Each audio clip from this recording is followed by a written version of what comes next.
एक 20 बरस शासन में रहने के बाद बिहार के लोगों की बर्बादी और बदहाली के बाद अब नीतीश कुमार 125 यूनिट बिजली फ्री का अगर लॉलीपॉप दे रहे हैं तो कोई इसको मानने वाला नहीं है कि बिहार में कानून व्यवस्था की स्थिति लगातार बिगड़ेगी, अभी और बिगड़ेगी। इसलिए बिगड़ेगी कि पूरा पुलिस प्रशासन तो शराब से पैसा कमाने में, बालू माफियाओं के साथ साठगांठ करके पैसा कमाने में, घूस लेने में लगा हुआ है। मोदी जी चौथी बार आ रहे हैं। हर बार पिछले 3-4 महीने से मैं यही कह रहा हूं कि मोदी जी को बिहार में ये बताना चाहिए कि हम लोग की शिक्षा व्यवस्था कब सुधरेगी। मोदी जी को ये बताना चाहिए कि बिहार से पलायन कब रुकेगा।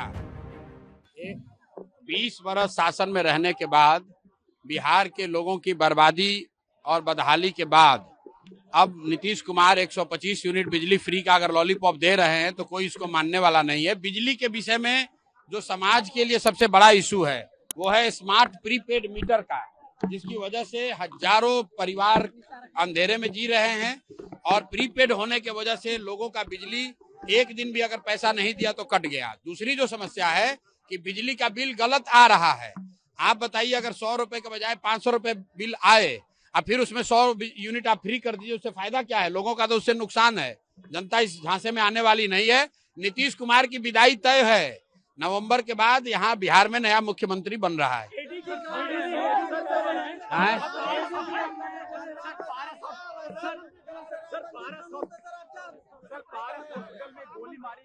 भाई देखिए, पारस हॉस्पिटल में जो गोली चली है, हत्या हुई है, अभी कल भी मैंने आप लोगों को कहा है कि बिहार में कानून व्यवस्था की स्थिति लगातार बिगड़ेगी, अभी और बिगड़ेगी। इसलिए बिगड़ेगी कि पूरा पुलिस प्रशासन तो शराब से पैसा कमाने में, बालू माफियाओं के साथ साठगांठ करके पैसा कमाने में, घूस लेने में लगा हुआ है। जितने मंत्री हैं, जितने सरकार के लोग हैं, वो ट्रांसफर पोस्टिंग में करोड़ों रुपए का उगाही कर रहे हैं। तो आप जब पुलिस वाले शराब और बालू से पैसा कमाने में लगे हैं तो कानून व्यवस्था का काम कब करेंगे? तो ये स्थिति न सिर्फ अभी बिगड़ी है, आगे भी बिगड़ने वाली है। सरकार का इकबाल खत्म हो गया है। नीतीश कुमार मुख्यमंत्री के तौर पर काम नहीं कर रहे हैं। उनकी शारीरिक मानसिक स्थिति ऐसी नहीं है। ये बात पिछले कई महीनों से मैं कह रहा हूँ। परिवार का मुखिया, सरकार का मुखिया ही जब अचेतन अवस्था में रहेगा तो निश्चित तौर पर यह स्थिति होगी। ये स्थिति और भयावह होने वाली है। अब एडीजे लॉ एंड ऑर्डर को अगर ऐसा लग रहा है कि किसान जो है वो फ्री है इसलिए अपराध कर रहा है, तो ये उस अफसर की मानसिकता को दिखाता है, सरकार की मानसिकता को दिखाता है और ये बताता है कि बिहार में स्थिति दिनों दिन क्यों खराब हो रही है।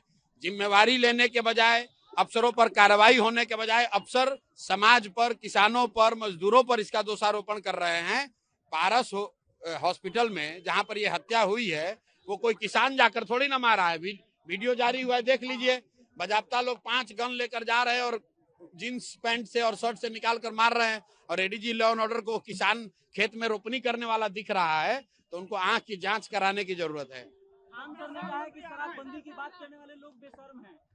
अब ये खान साहब का अपना ओपिनियन हो सकता है। प्राइम मिनिस्टर मोतिहारी आ रहे हैं, क्या कुछ कहेंगे आप? क्या डिमांड है? भाई, प्राइम मिनिस्टर साहब मोदी जी चौथी बार आ रहे हैं। हर बार पिछले 3-4 महीने से मैं यही कह रहा हूं कि मोदी जी को बिहार में ये बताना चाहिए कि हम लोग की शिक्षा व्यवस्था कब सुधरेगी। मोदी जी को ये बताना चाहिए कि बिहार से पलायन कब रुकेगा। मोदी जी को ये बताना चाहिए कि यहाँ रोजगार फैक्ट्री कब होगा ताकि बच्चों को गुजरात और महाराष्ट्र 10-12 हजार रुपए के लिए न जाना पड़े। बाकी की जो बात कर रहे हैं मोदी जी, एक ट्रेन दे देंगे, एक रोड बना देंगे, इसकी हम लोग को जरूरत नहीं है। ये हम लोग सब अपने से कर सकते हैं। हम लोग के बच्चों के लिए रोजगार होना चाहिए, पलायन बंद होना चाहिए। 2 रुपया कम मिले लेकिन बच्चे अपने परिवार के साथ रह सके, लोग अपने परिवार के साथ रह सके, पढ़ाई कर सके, रोजगार कर सके। लोगों की ये इच्छा है। और आपने अभी सभा में देखा, मैंने पूछा भाई अगर वोट बिहार का है तो फैक्ट्री कहाँ लगना चाहिए? लोगों ने कहा बिहार में लगना चाहिए। और मैंने ये भी पूछा कि बताओ 15 साल में आप मोदी को वोट दे रहे हो, बिहार के लोग, मोदी जी ने फैक्ट्री कहाँ लगाया है, बिहार में कि गुजरात में? तो हर व्यक्ति कह रहा है कि नहीं, गुजरात में लगाए हैं। और फिर मैंने लोगों से पूछा कि ये आपको आगे मंजूर है? तो लोगों ने कहा ये मंजूर नहीं है। अब ये नहीं चलेगा कि आप वोट बिहार में लीजिएगा और फैक्ट्री गुजरात में लगाइएगा। बिहार में बदलाव होगा, बिहार में जनता का राज होगा, बच्चों के लिए शिक्षा, रोजगार होगा।